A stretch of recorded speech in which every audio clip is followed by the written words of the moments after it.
Introduction to Criminal Law, Module Code CRW 1501, Lecture 2.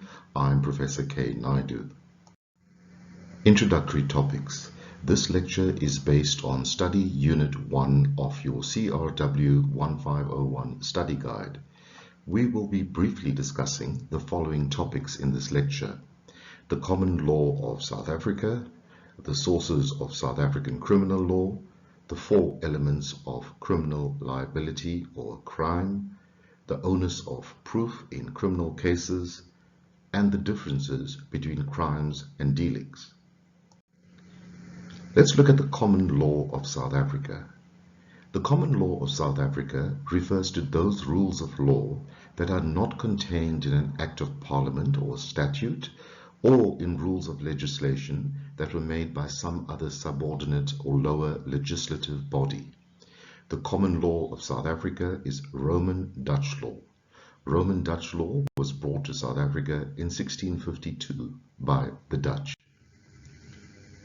The sources of South African criminal law. Firstly, legislation. This refers to acts of parliament or statutes. Bear in mind that the most important or supreme piece of legislation in South Africa is the Constitution Act 108 of 1996 with the Bill of Rights. This includes the right to life, the right to equality, the right to privacy, etc. Common law can be found in the writings of the Roman Dutch scholars and in some of our South African case law. The four elements of criminal liability. The four elements of criminal liability that you will be studying in this module are: 1. The act or conduct, 2. Compliance with the definitional elements of a crime, 3. Unlawfulness, and 4. Culpability. Let's look at the act or conduct first. An act means a voluntary act or conduct by a human being. So an example of an act or conduct in criminal law is X stabbing and causing the death of someone in the crime of murder. An act or conduct in criminal law could also mean a failure to act, where there was a legal duty to act. So this is referred to as an omission in criminal law. An example of an omission is a parent neglecting to care for his child. This is an omission to act where the parent, had a legal duty to act. Compliance with the definitional elements of a crime. X's conduct must comply with or fulfill the definitional elements of the crime with which he has been charged. The definitional elements refers to the concise definition of the type of conduct and the circumstances in which that conduct must take place in order to constitute a crime or an offense.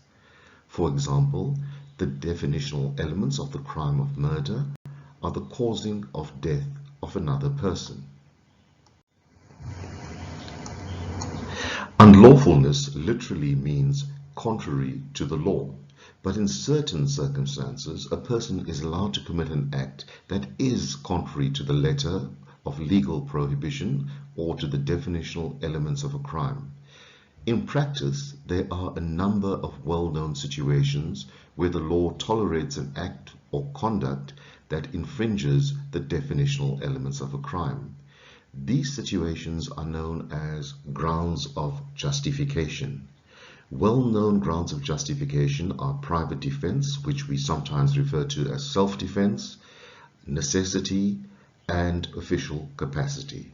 Now note well that parental chastisement is no longer applicable in South African law, so please ignore this section in your study guides. Let's look at an example of official capacity as a ground of justification.